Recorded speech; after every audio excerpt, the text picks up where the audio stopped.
Mike and Mike mix a rich stew of contrarian thinking. Why go to college? Why sales classes are so important. If you go to college, how should you approach that experience? Take a gap year? Why not? All this and more on the Cleveland Real Estate Investor Podcast.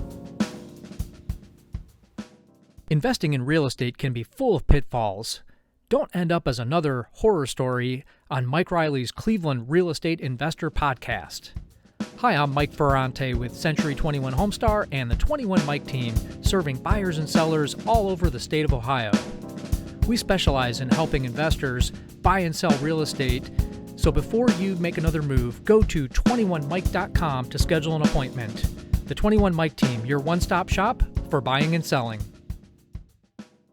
Hi, everybody. This is Mike Riley with my partner in real estate and small business, Mike Ferrante. Mike, how you doing? Fantastic. Good to be here. All right. Well, we've been the last week or two. Mike's been he's been traveling Wilbury here. He's been all over the place, while yours truly has been home, tending to the home fires with the roller coaster weather here in Cleveland. One day it's 80, the next day it's 30. That's Cleveland for you. So, yeah, never a dull moment. Exactly. So Mike's been taking some good notes, and this topic's going to be kind of a smorgasbord. It touches on education, college, my favorite rant, to be or not to be, to go or not to go, to college. What's the impact? The allure of the glamorous business title versus are you actually making money? So we're going to be touching on accounting, tracking how well you're doing. Are you making money in your different ventures, et cetera, et cetera? Where do you want to begin? What ingredient you want to throw in the pot first here, Mike? Wow, that's a good one. So, let's talk about this whole investing concept and how we were talking about education as an investment in your future, because that's the perception. Everyone thinks, oh, well, I pay now for an education because it pays off in the future. And, because we talk a lot about investing and different types of investing. So the concept of education as an investment, and what is the guarantee of that return, if any, and how do you quantify it? And are there other options? Right. I think if you're going, let's just touch on the education part. I think the common myth, fallacy out there is you graduate from high school, you got good grades, and of course you're going to go to college, because if you don't go to college, you are a loser, right, Mike? That's the perception. That's the perception. Yeah. That's it. So let's just be aware of what the traps are right out the door. And, to me, I think going to college is fine. I think not going to college is fine. This is very complicated. And quite frankly, Mike, there is a reason. I was telling my son this, who's the controller of our company, who's now in his mid-30s. I was telling him the other day, there is a reason why there's a 1%, 2%. Think about it. 1% of America or 2% control 60% of the wealth in this country. What does that tell you? It tells you there is a wide gap in income in people. And I don't want, and you reel me back if I'm getting too far off the road here. But I think that nowadays, having your own business, if you read that great book, Millionaire Next Door, just go on Google about what is the percentage of people who are wealthy. And the vast majority of them, they have their own businesses. They don't work for somebody. And if you have your own business, one of the first things you have to be able to do is get the business, get the customers, right? Yeah. And if that's job number one, is to get the customers, you have to have some sales and marketing background, right? Absolutely. It's like, just because you have a superior idea, superior product doesn't mean you're going to be successful. The old cliche about, build a better mousetrap and the world will beat a path to your door. Not true.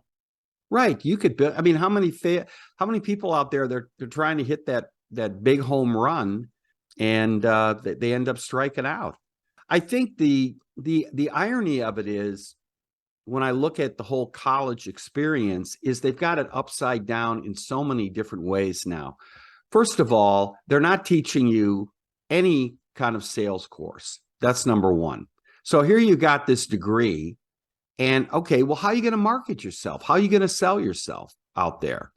Number two is, are you organized? Can you do spreadsheets? Can you figure out, how to, get that mousetrap, sell that mousetrap, build that mousetrap, hire people, subcontract out people to build that mousetrap? You see where I'm going? Yeah, well, and now some people are probably listening and saying, well, that's why you go to school. That's what an education gives you. But from my personal experience, I found that my education, and I did a bachelor's at Heidelberg here in Ohio, and then a master's in business with a concentration in marketing.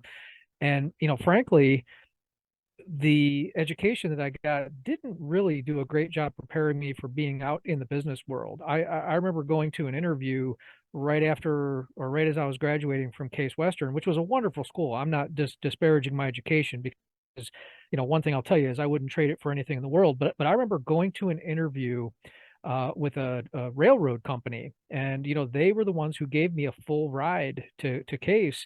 And I bombed that interview, Mike, because I was not prepared for the real world. I had a lot of book smarts, and I learned stuff, but I bombed that interview. Like, I was so awkward and not ready to sit down with business people and talk like an adult. It was embarrassing. I mean, frankly, I was embarrassed walking out of that interview. Okay, can you elaborate on that? Just Well, get a little bit more in the weeds on yeah, you bombing. Were you nervous? Were well, you yeah. trying to impress them? I mean, I can encapsulate the whole story with one little anecdote. And yes, it was all of that. I was still a kid. I hadn't really had a real job at a company. And this is where we start getting into apprenticing under someone, working and getting an education and getting paid for it. So I hadn't really done that. I had my own business. I took a similar path as you, and I was a college painter. That's how I started out. But right. when it came time to sit in a with business people in suits and ties, and they were talking about sales techniques and going into a customer's place of business, one of the questions they asked me, and I remember just sitting there, like my face probably turned red. They asked me, so Mike, one of the things we do is we call on manufacturers, for example, and that we're trying to sell them using our rail services. And so let's just say, you go into a customer's office, how would you find out what means of transportation they're currently using in preparation of going on that appointment? You got to know who your competitors are. How do you think you would do that? And I remember thinking, I have no freaking idea. And I just remember sitting there squirming, thinking, "Come on, Mike, you can come up with an answer."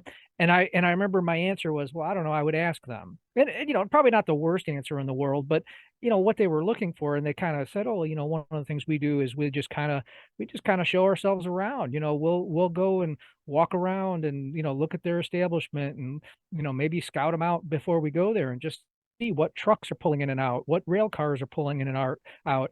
And I just remember thinking, God, in a million years, I wouldn't have come up with that answer, because I just didn't know what I didn't know. And you never took a sales class in college. They didn't even offer it to you.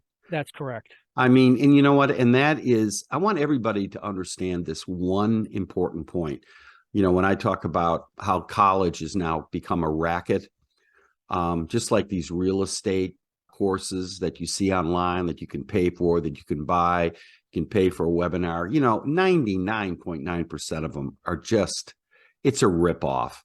And, I think the whole college experience, that is a ripoff. What jumps out at me is the kind of coded messages that you get in the college experience. There's something sort of dirty, messy.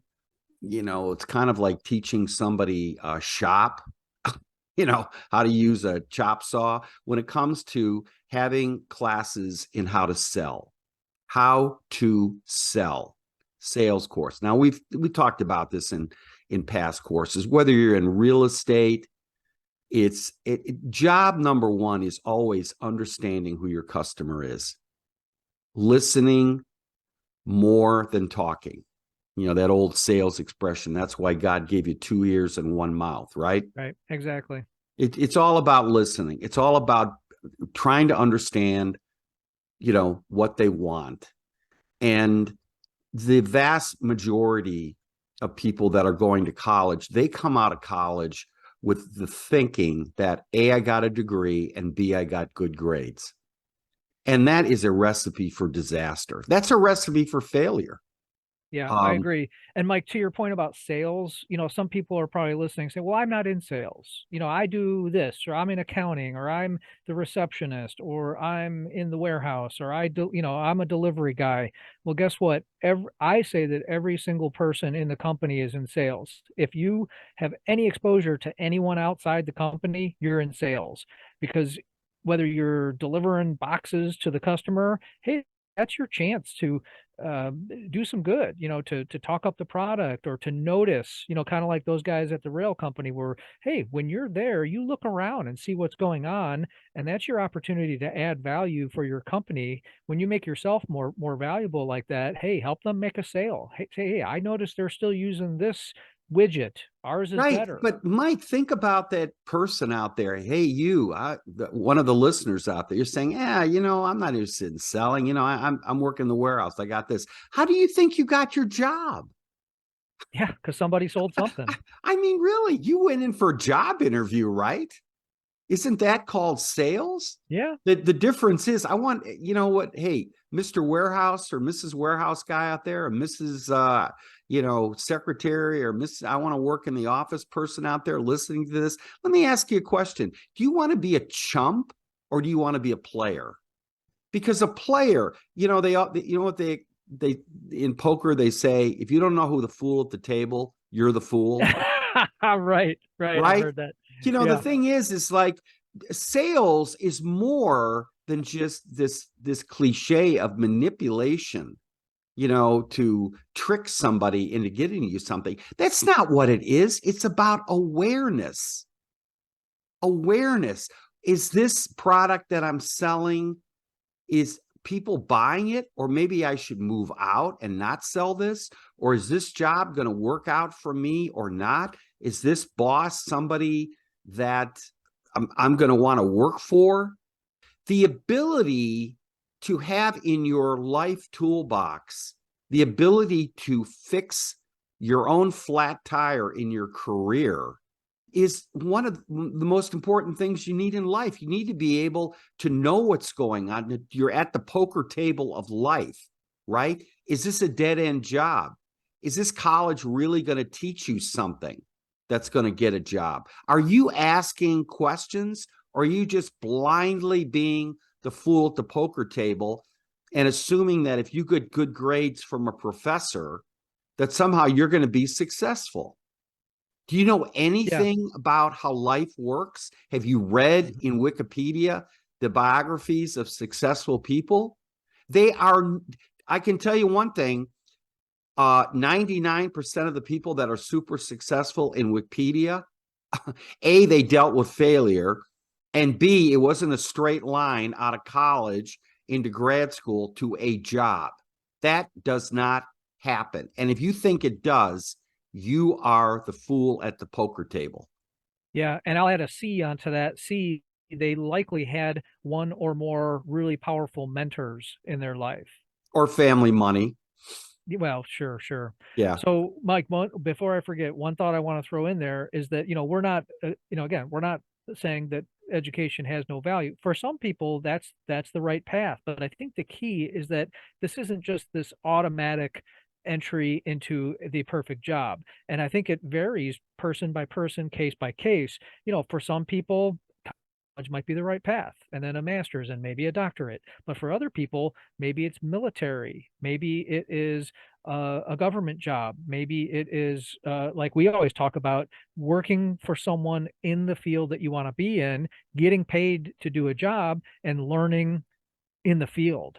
Right. The value of a Right. mentor can't be underestimated. Right. And I think when you go into college, let's just say you're going into college. Okay. Let me give people some tips. One, why don't you take a year off before you go into college? Just take a year off. Get off the assembly line that you've been on for 12 years. Because if you've gone to high school, a real high achieving high school, my three kids went to private school, and all they were interested in was getting my kids into top flight universities. So the school would look good. Okay. And what, my middle son did, I just told him, you're taking a year off. He's not ready. He's doing too much partying, which he was. Yeah. And he took a year off. Now, I'm not saying that's the best thing that ever happened to him. I know I took a year off. I took a year off after mindlessly going 2 years to college straight from my, St. Ignatius parochial school. I took a year off. Best thing I ever did. Absolutely the best thing I did. Because you know what I did my third year? The third year, I left home and I went away to school at Ohio University. It's probably a 3-hour drive from my house, but it was far enough, but not too far. Took out a loan. And when I went down there after working all summer, painting houses, starting, Riley Painting and Contracting, which, by the way, Mike, next year, 50 years in the business. Holy smokes. 50 years, folks. I started that 1974. Summer of 74. I was listening to the Watergate hearings on the radio. So that does date me. But I remember after that first summer, working Monday through Saturday, making some money, getting a loan to supplement, going down to school. School was a vacation from work. Even when I would go home for breaks in the summer, in the Christmas break, spring break, I was always lining up jobs. So when I went to college, I took all the courses that I wanted to take. Economics, radio and TV, which then led to, in 78, we started advertising on the classical radio station. And I took an accounting course. I took some advanced, almost graduate level political history, which I nailed everything. I nailed everything because I was studying stuff I wanted to learn more of. So I went into, and this is the most important thing, folks, I went into college that second time after that gap year. I was proactive about my learning. I wanted to learn. And when I got out of school without a degree, I had a business going and I was still reading the Washington Post, which I switched over to the New York Times. I read the New York Times every day. Every day I was reading something.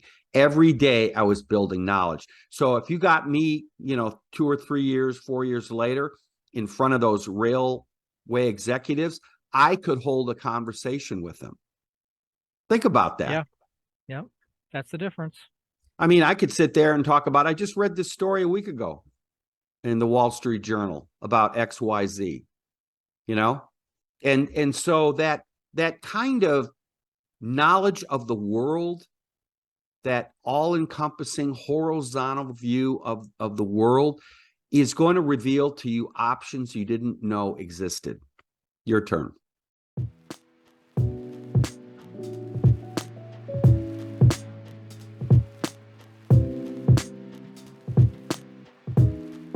Hey, let's stop here. We got to pay some bills. 30 seconds, and we'll be back.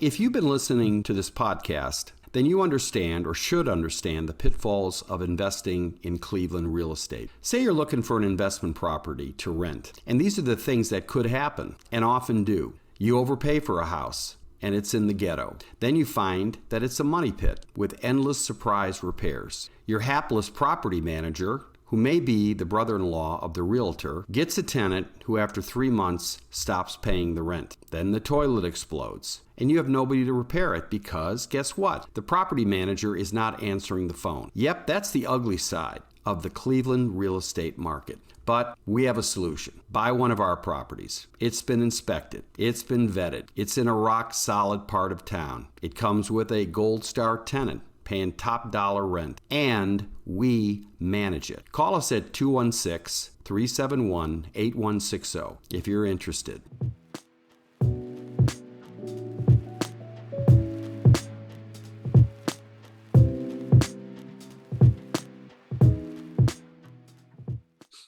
Well, so one of the things I wanted to throw in was from my perspective, real estate school, same exact thing. Real estate school prepares you to pass the real estate exam. It does not prepare you to sell real estate. So I think you have to look at what the education is and what it's really preparing you for, what the goal of the education really is. And that's one of the big things, one of your big points in mind about education. Exactly. Yeah, it's too passive. And let me throw this out. Practice your unconventional thinking. I mean, because if you are a person that's going, I got good grades in school, I took AP in high school, I got into a great college. Have you ever stopped and think, what is the chances of your success? What is the Consumer Reports show about a person like that ends up finding a successful job that they're happy in? There's no studies like that. You're just assuming this straight line is going to lead to, a happy lifestyle. And you know what? It may start out that way, but then all of a sudden a curveball is going to come. That curveball is going to come, you get laid off. You got a degree in journalism, and all of a sudden the newspaper in town is shut down, right? Right. And do you have a horizontal view of life? I mean, I watch, Morning Joe, MSNBC, White House Deadline. I watch, CNN, MSNBC, and PBS. And I watch all those shows, all the political shows. And you know what is amazing the last 10, 15 years is the number of people that were in newspapers, columnists for the Washington Post, columnists for the New York Times, AP, Axios, Politico, all these online newspapers, how they're all on TV now. It's almost like their newspaper job it's not their main job. They are talking heads. And guess who's going to the college commencement or getting paid on the speaker's tour to pay to when you were at your real estate conference in Orlando, or was it Vegas? Where were you a couple of months ago? Yeah, Orlando. Yep. Okay, well, who was the speaker who got paid, $50,000 to talk? Anybody? Yeah, I don't. Her name was Robin something. She's a adventure racer. So they actually brought in someone completely out of the real estate field, and it was more to talk about motivation. The drive to succeed, and really interesting gal. I'll have to look up her name so I can have it for you next time. Well, 6 or 7 years ago, Malcolm Gladwell was on C-SPAN Book Notes with Brian Lamb. I think that's his name. But, I've taken up walking for an hour, at least an hour a day, and usually right before I go swimming laps for a mile. So I've really gotten to this good, healthy groove. And I go on YouTube and I just download all these interviews with people that happened 6, 7 years ago. Brian Lamb had Malcolm Gladwell on. And this was after, Tipping Point and The Outliers. And so maybe 4 or 5 years ago. Malcolm Gladwell, and he was a little uncomfortable when Brian Lamb brought it up, he makes $80,000 a speech. That's an hour and a half. Okay? That's an hour and a half. And plus they're flying him in. Plus they're putting him up at the Ritz, right? Right. 80 grand. And now obviously he's Malcolm Gladwell. He's made his bones, et cetera, et cetera. Well, we were dating cheerleaders, but no, I mean, think about it. He's a writer. He's the New Yorker. He started at the Washington Post, went to the New Yorker. But this guy is doing a lot of broken field running, started writing some books that he was interested in, and now he's on the speaker tour. Okay? Because he's looking at life horizontally. He's looking for opportunity. Okay? Don't limit yourself to one career. Okay? That career could morph into 4 different careers. Talking head, speaker tour, writing a book, being an influencer. I mean, there are a lot of ways to go. But if you have been programmed 4 years in high school, 4 years in college to think linear, you're never going to see those opportunities. That's right. So, hey, I found the name of this gal. She was really good, really great speaker. And I see one of the things that comes up when you pull up her name is she was in the top 50 keynote speakers in the world for 2020.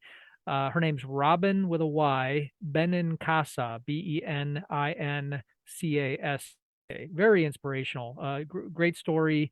She was a fantastic speaker, and talk about someone who took her career in a different direction. She had to have I think it was a hip replacement and could no longer do the adventure racing, and now she's a speaker, and she was amazing. I left there very impressed. I'll never forget her speech. What stood out in that speech? Well, first of all, her skill at storytelling. So I think that marketing has evolved into storytelling over the years. We used to think, oh, what font, what colors, and now marketing is all about telling a story. So I could really get into detail about some of the exact stories that she told, but she was making points by telling a story. This is what happened, and first of all, the story was riveting. Her adventure racing is just an incredible sport, and to hear the stories and their innovations that they made in the field. But then she wrapped it up and said, and here's my point.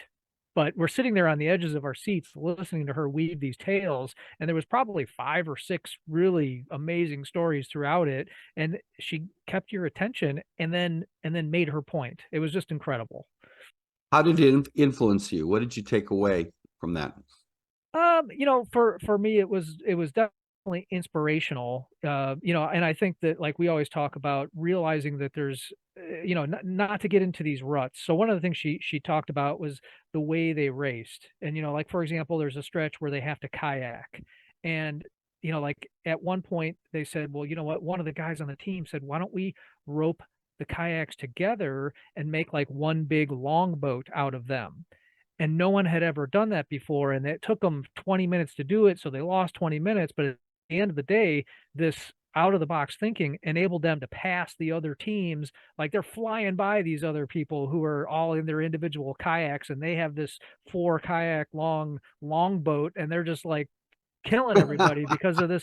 And there was nothing in the rules that said they couldn't do it, but nobody had ever thought about it. So it was the whole idea of getting out of your head, getting out of the box. And I know we use that saying way too much, but to hear her story, I think a lot of us make excuses. We say, well, everything's been tried in my business. Real estate is one of the oldest businesses around. People have been selling real estate for years. There's nothing new.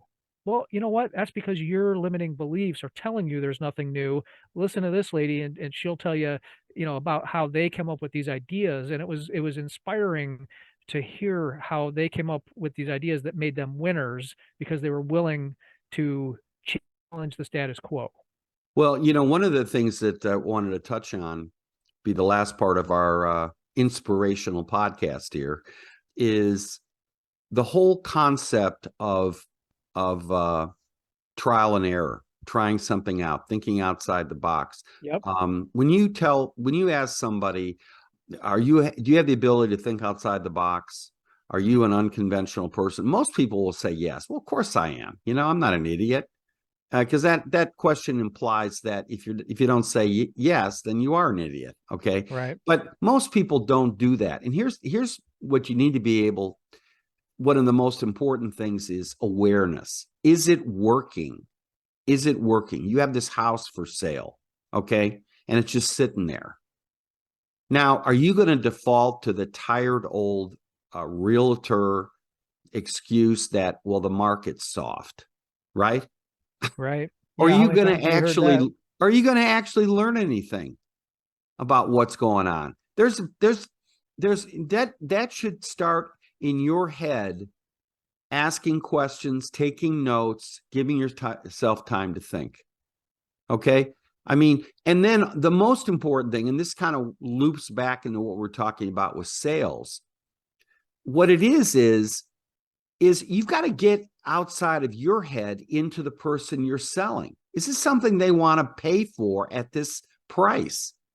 And, we've talked earlier in earlier podcasts about, just, you're putting a house on the market, wash the windows, cut the grass, pull the weeds, put some flowers, make it, somewhat some curb appeal, pick up the garbage behind the house. And, if your realtor isn't telling you what to do, how to stage it without getting crazy, then you've got a bad realtor there who's just, basically painting by numbers. There's no thinking going on there. And I think when you're selling, if you're a real good seller, you're listening, but you're not listening to manipulate the person. You're listening to understand what they want. And that makes you, that loop of listening, building awareness, changing, is what leads you to think outside the box and to think unconventionally. Right. Solve a problem, fill a need, educate. I think that's what selling really is.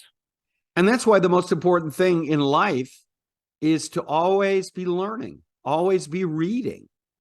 Read, listen to podcasts, have a smorgasbord of input coming into you, because that's going to make you carry on conversations with people naturally and not manipulatively, because you're generally curious. You want to know, hey, where are you from? Have you been here in Cleveland long? What exactly, how did you become a doctor? Or, what brings you to town? The realtor, you're talking to them. And when you build that familiarity, what they're going to do is they're going to tell you more and more what they want, because they like you. They like to do business with you because you're curious. I mean, I don't know anybody who doesn't like somebody who's curious about them, right? Absolutely. So if you're talking to them from, not a pressure sales campaign, but if you're talking to them in a certain way, asking questions, finding out, you're going to find out what's the problem here in them buying this house. And that's Mike, there's Go ahead. another author here. It's Phil Jones. He's a Brit, and the book is Exactly What to Say.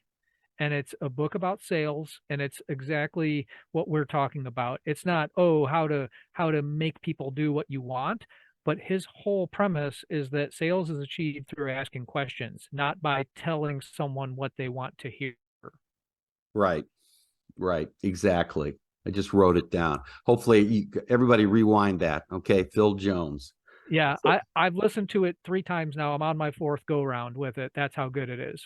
Right. Well, just again, have that smattering of stuff. And I think that is, and final note, before we wrap up is going back to college. It would be a great college experience is take a year off from high school, work, just, make money, save money, start building some, financial chops, then go to school. But don't go to school with the assumption you're going to be there for 4 years. You may want to just be there for 1 year. Look at it as one big seminar. Don't get locked into, well, you got to take this course, you got to take this course. Just say, look, I'm going to be this year, I want to take these courses. And the courses you should take in that first year, they should be courses where you have already read half the books you're going to have to read. What does that tell you? Yeah. I took a course called The American President at Kent State my last, year in college. I went from Ohio University to Kent State. I never should have taken that 4th year, but that's another story. But I remember going in there and taking courses that I wanted to take. And here I am, I'm reading the Washington Post every day. I'm getting it mailed to me. And I walked into a class, a senior level grad school class called the American Presidency. And that first day, the professor was asking me, does anybody know who's on the president's chief of staff? I kept raising my hand. Within about 15 minutes, he said, anybody except this gentleman here. No, who's doing X, Y, and Z. But, it was just fascinating. Class became more like, going to a book club meeting or a fantasy baseball or football group. It was so much fun. And that is what school should not be about, getting a job. School should be about you learning all the different tools in life to be successful in life, how to find the right job. Okay? What do you like to do? What are you good at? Do you know how to handle money? Do you know how a lease is? Do you know how to sell? Because if you're a good salesman or good public speaker, which, by the way, Warren Buffett, the only certificate he has on his office wall is his Dale Carnegie public speaking degree. That's it. And this guy went to, business school, MBA, University of Nebraska, the whole 9 yards. None of them are there. But if you know how to sell, you take a couple of sales courses, not even going to college, that is a tremendous tool. That's like a get out of jail free card, or when we play, cards, what's that wild card? Yeah, your trump card. Your trump card. Whoops. But anyways, your final thoughts. Final thought, Mike. I'm going to just wrap it up with a neat little bow, and I'm going to tell everybody how I know we're right. And how I know we're right. And ask any young person who has interviewed for jobs and ask them what they hear way too often. And this is the quote: "Sorry, we're looking for someone with experience." So ask your young people how often they're hearing that, and it's way too much. And the reason is that they just have the education; they don't have the other piece of it.